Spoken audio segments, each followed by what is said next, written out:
Hello and welcome to my channel. You know, leadership is a really wonderful opportunity. It is so interesting how God uses all of our life experiences to make us, to build us into the leaders that we are designed to be. But we have to stay focused. Sometimes we think so much about the educational component or our networks or maybe even our lineage, and we forget that God actually rewards our obedience. And we're going to talk about that in today's lesson. Let's go. Sunday. It's Sunday school. Sunday.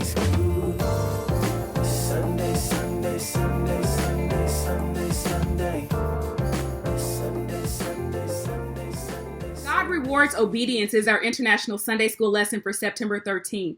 My name is Waynell Henson. You know me as that Sunday school girl, and for 5 years, I've been in this space changing the way that people see Sunday school. Thank you so much for clicking on to this video. We do have a great lesson. Yes, I'm a day late, but that is because I am literally 1 week away from one of the most awesome experiences of 2020. 1 week from this very moment, I will be with hundreds of leaders who are excited about growing in our assignments and capacity as Christian education and Sunday school leaders at Step Summit 2020. So there are packages all over the place. They're all going out, starting to go out this weekend. And today through Monday, we'll be hitting the mail. So you should be watching your boxes if you are an attendee. I cannot wait to spend that time with you. But had to tip away so that we have our time to be prepared for this week's lesson. Listen, if you're new around here, I'm not always this crazy, but allow me to say welcome.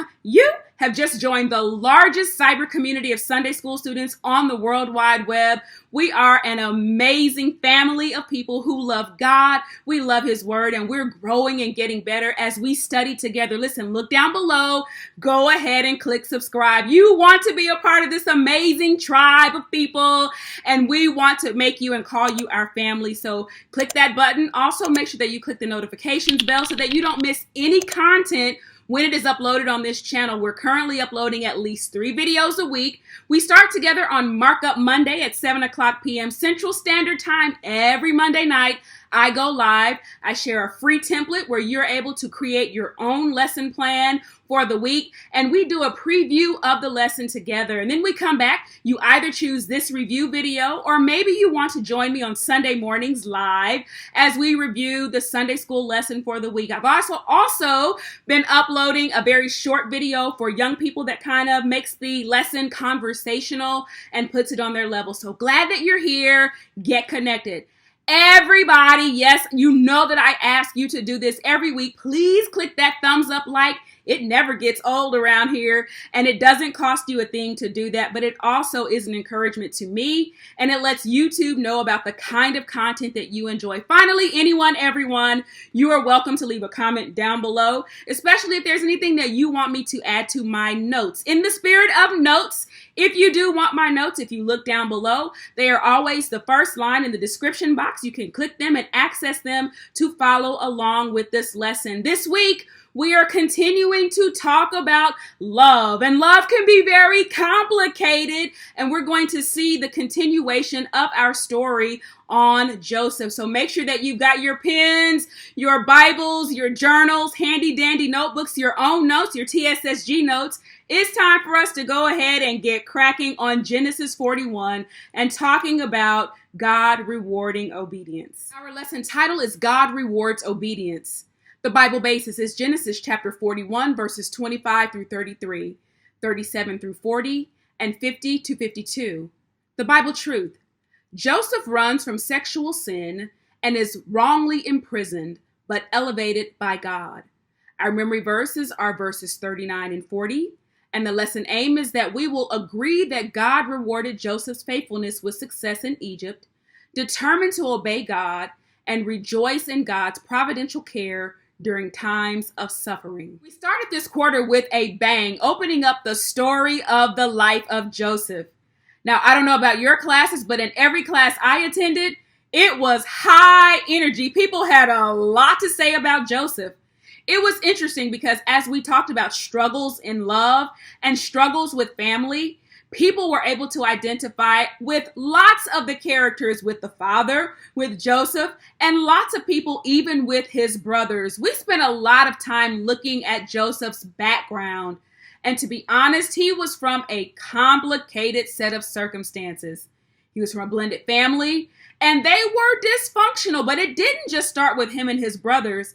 That stuff went back generations if you really looked into it. And so as we go into this week's lesson, whenever I am looking at the story of Joseph, I see not only things that we can learn about family, but I think that there are things that we learn from a leadership perspective and even how we can be better people in the workplace. And I think we'll see some of that this week. Now, if you have ever been wrongfully accused or even wrongfully terminated in the workplace, then you can identify with where Joseph is as we go into this week's lesson. By way of review, we did learn that Joseph is one of the 12 sons of Jacob. He is number 11, born to Jacob's favorite wife, Rachel, and he was his father's favorite. Out of all of his sons, he was the favorite, the most loved, and everybody knew it. He made no bones about it, even down to making a coat for him of many colors as a gift. It was like a royal robe almost that distinguished him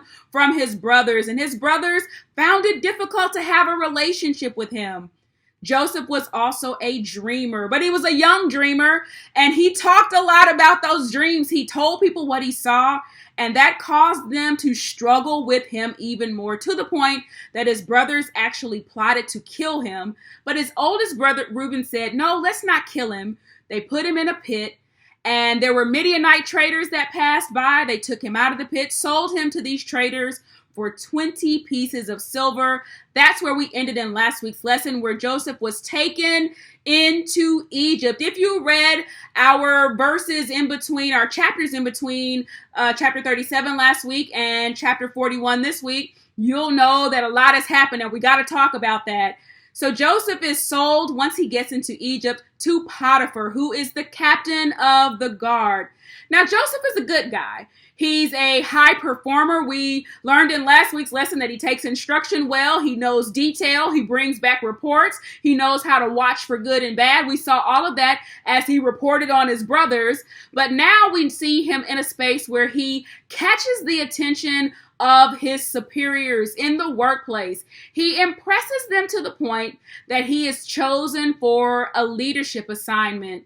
Now, he not only caught the attention of his leader, but he actually caught the attention of his leader's wife. Potiphar has a wife who has eyes for Joseph. She sets her intentions and her aggressiveness toward him to seduce him cannot be mistaken. She works very hard to seduce him into sexual acts, and Joseph refuses. One day while Potiphar is out, she comes after him more aggressively than ever. She grabs him and says, hey, come on and get with me. We can do this. And Joseph says, no, I can't do that. Potiphar trusts me with everything. He trusts me with everything that's around. He even trusts me being around you. And he is trying to flee from her grip.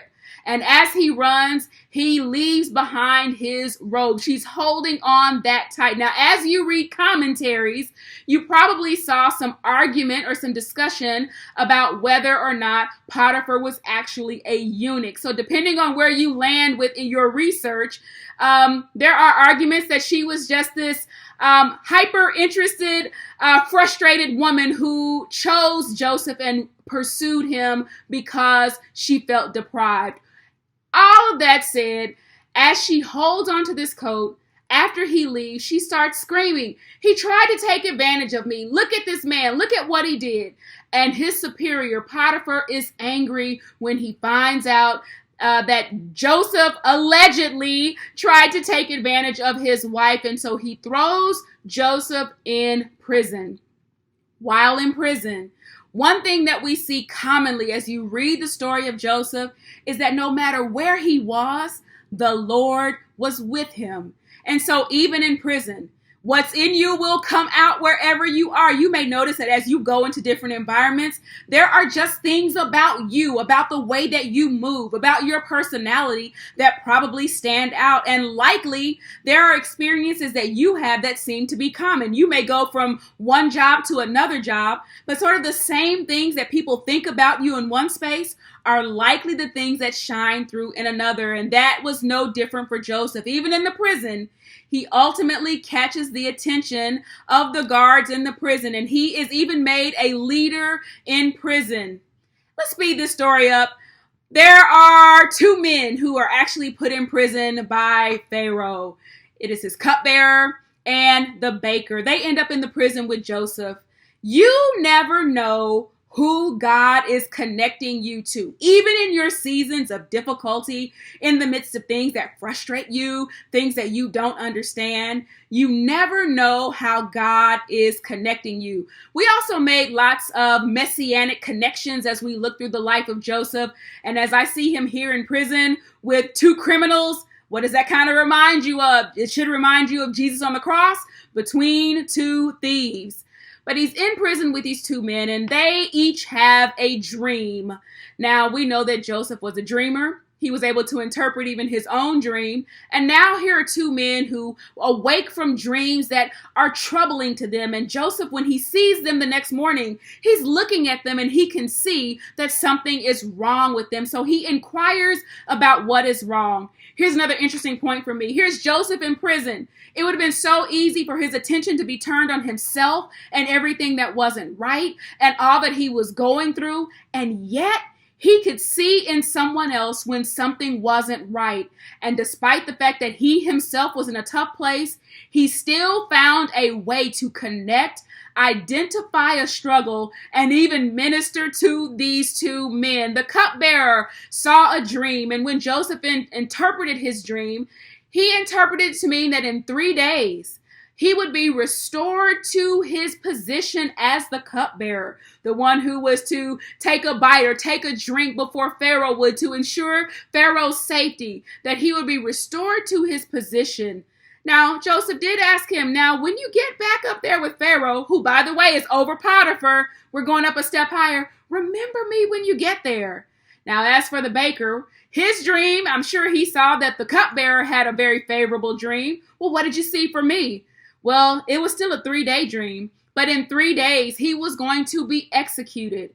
And both dreams, just like Joseph said they would be, happened as he said they would be. So at this point, Joseph has had some very, very challenging experiences. He was thrown into what was intended to be certain death for him. Think about him being thrown into a pit and left by his brothers. He seems to be cast away and left quite a bit. Look at these cycles. Cast away by his brothers and left. Cast away by Potiphar into prison and left there again. Forgotten again by the cupbearer when he goes. Even though there were lots of people who seemed to throw him away and attempted to forget him, the one thing that is consistent is that the Lord was with Joseph. That finally brings us up to chapter 41. And even though we begin at verse 25, what's happening in this chapter is that it is 2 years later. We know that from verse 1. What is God doing in your now that may not show up for 2 years? We don't know what God is doing, but we know that this is 2 years after the release of the cupbearer and the baker. Now, surely, when the cupbearer went out, maybe Joseph finally thought, this is going to be it. He's going to bring my name up before a great man.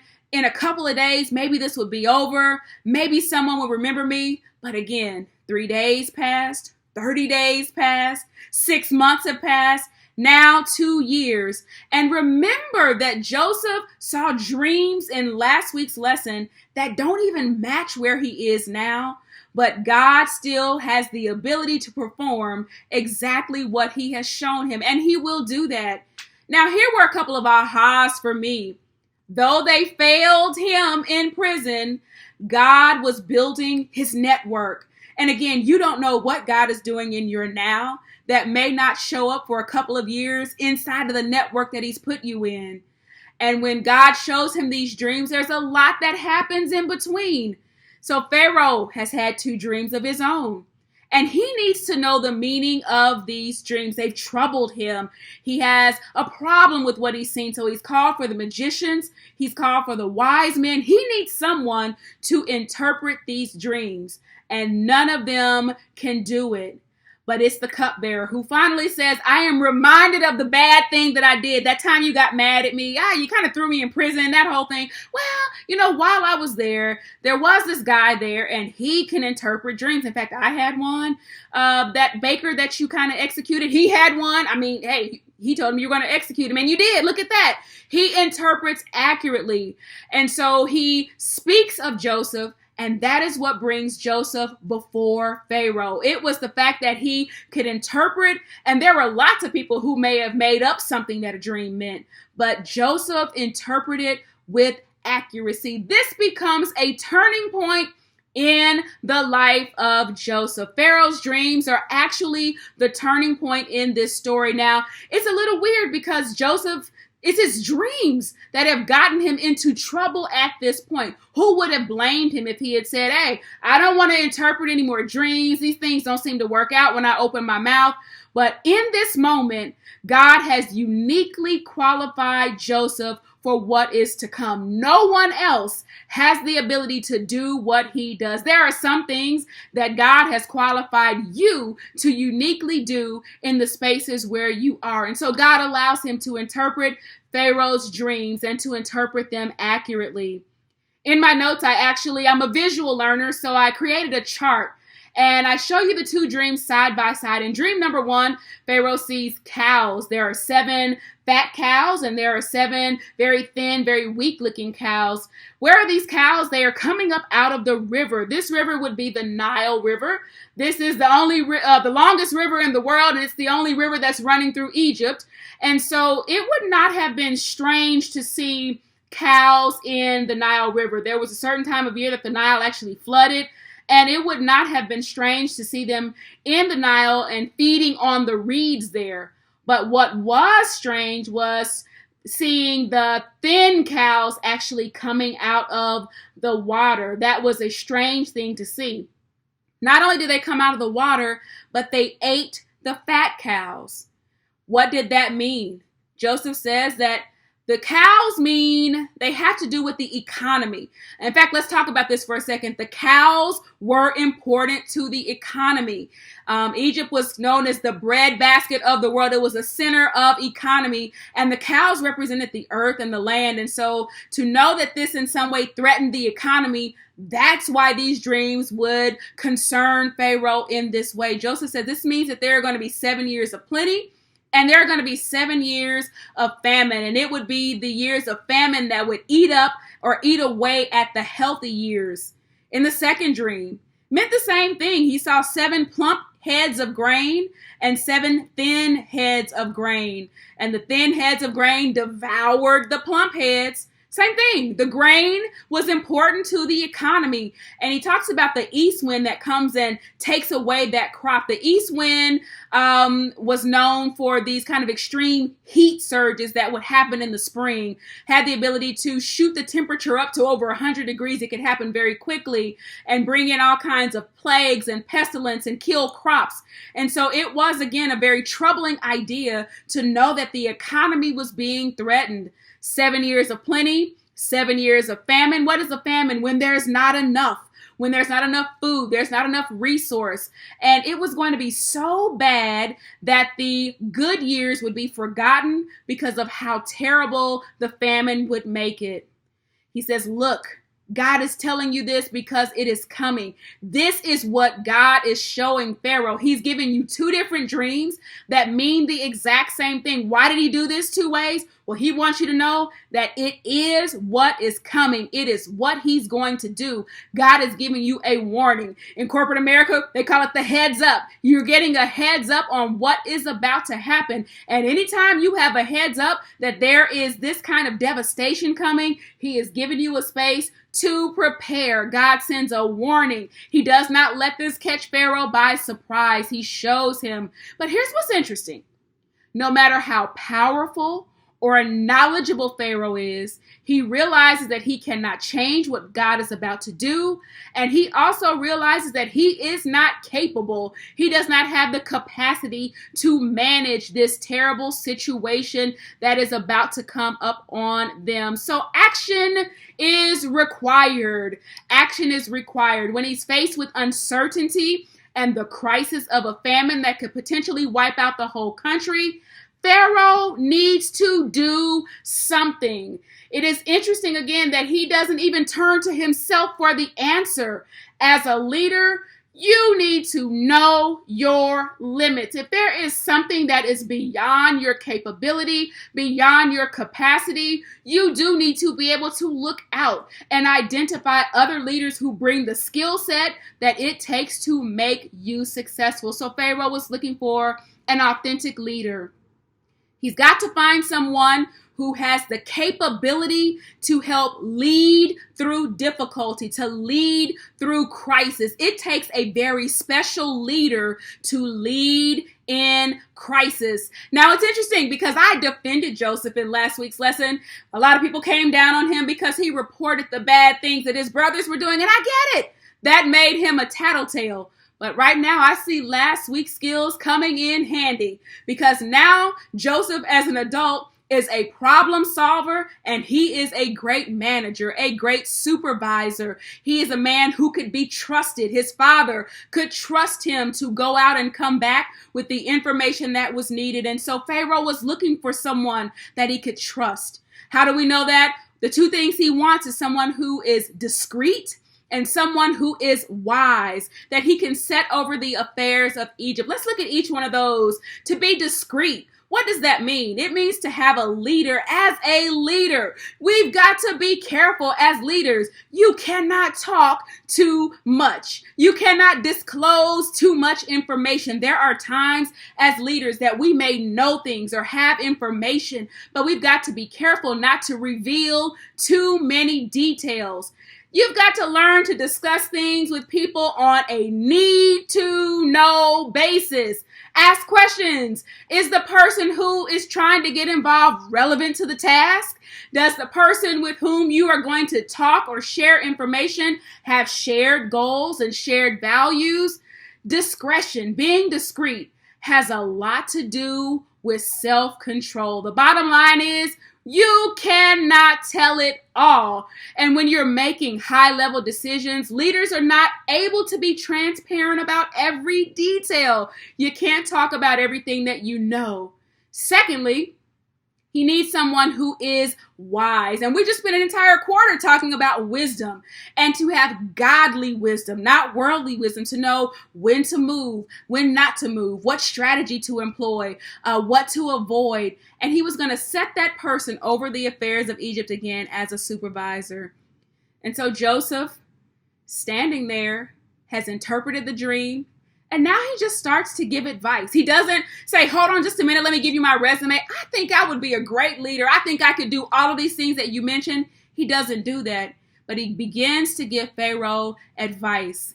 And his advice actually turns him into the first FEMA director. We have our first FEMA program right here in Genesis chapter 41. His gift, his preparedness, all of his experiences create a space for Joseph and make room for him in this moment. The Lord was with Joseph. And as Joseph outlines this entire plan, Pharaoh takes it under advisement, and he knows that he is going to have to do something so that there is a level of preparedness for this national crisis. We're looking at another transitional moment for Joseph. Wisdom. God is with him. God gives him what to say. And as he lays out this plan, his plan is not just good, it's really good. It is so good that Pharaoh thinks it's a good idea, and the servants even think that it's a good idea. What is the plan? Well, when you are facing potential crisis, national crisis, and oh my goodness, I believe with all of my heart that these lessons don't come to us for nothing. There is a wisdom that we should see even in this week's lesson. When you are facing difficulty, uncertainty, and a potential national crisis. Oh, we're in one, and I believe that there's more to come. What is it that they were to do? Well, it was a time to save and not to spend. It's so easy to get a stimulus check and want to go out and buy a new TV, but this is a time to save, to pull back, not to spend. And what was the plan? It was to tax at 20% in the 7 good years. Now, this was an interesting number because 10% was the biblical maximum. Look at 1 Samuel chapter 8, verses 15 and 18.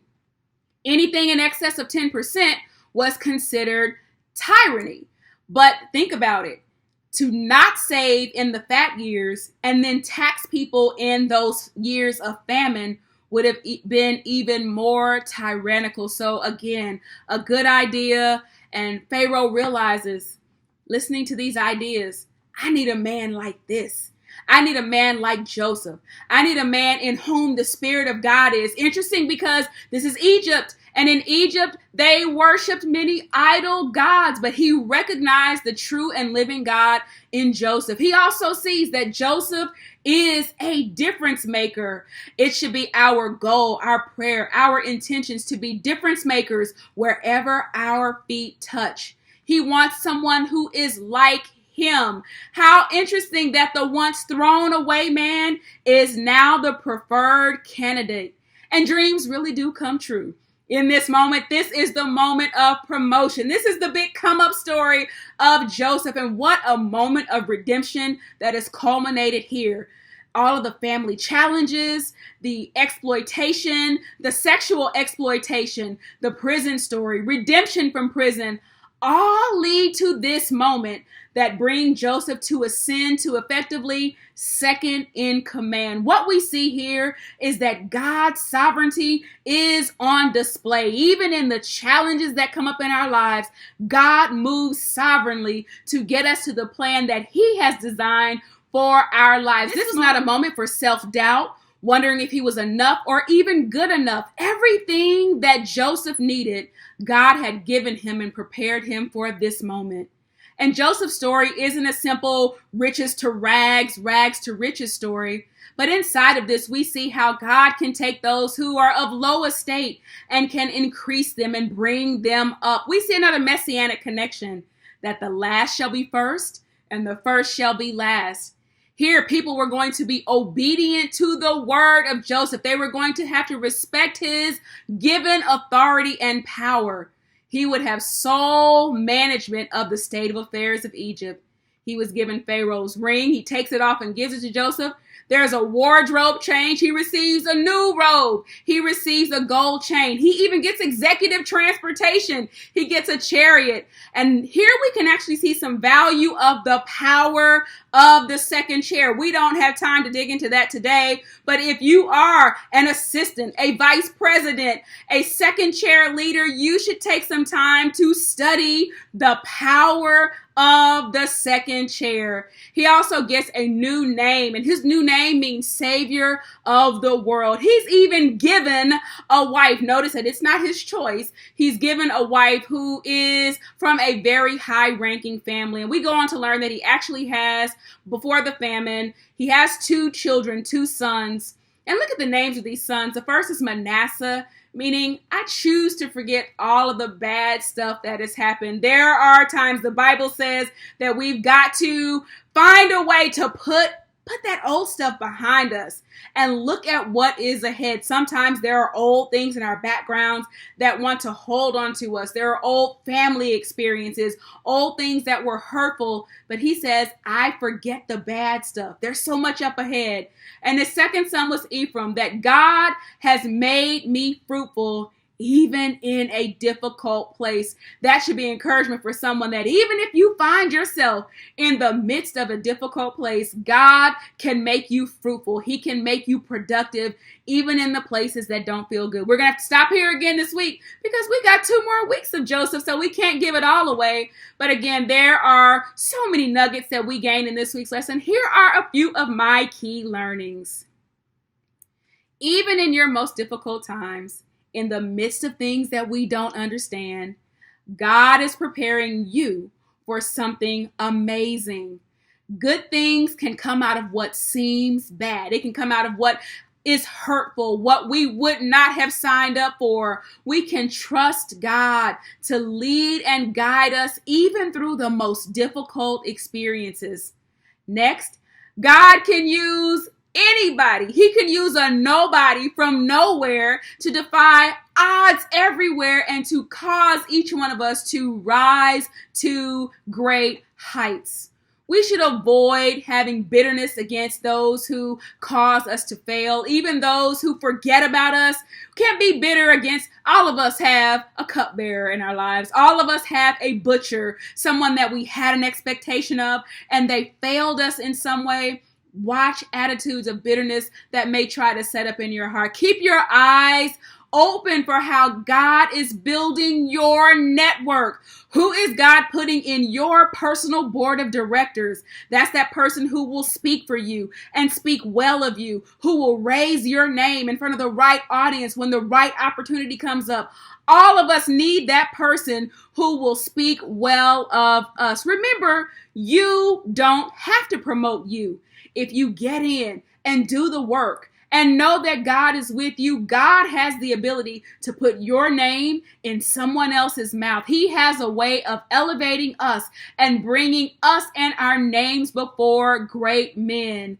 As a leader, play your strength. Stay in your lane. If you know that something is outside of your scope, remember, you have people around you that will help you to create success, but you have got to be open enough and honest enough and humble enough to know that you cannot do it all. When the future is uncertain, know that God can give you the right strategy. And I cannot say enough, especially as we go through these uncertain and unprecedented times. We can't be given to everything we hear on the television and everything that we're hearing everywhere else, but we've got to keep our ears open to what God will say and how God will show us how to navigate in seasons. Finally, there comes a time when we do have to forget the past. We have to put away the tough stuff.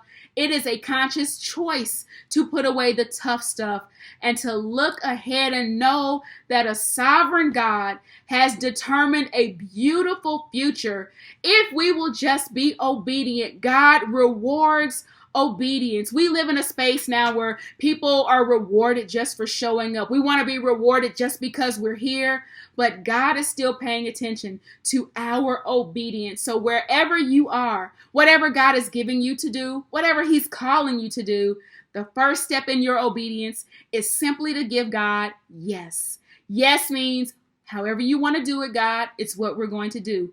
Yes means I may not have all the answers. Yes means it may not always feel good. Yes means you may not understand. But yes also puts you in a trusted space that says, God, I believe you. I believe your plan. And I believe that your sovereignty is what is operating in my life. And it is going to bring me to the place that you've designed. That's our lesson for this week. I love you all so much. I invite you to connect with me. Please, again, make sure that you subscribe and do like the video on YouTube. Please go out there and do that.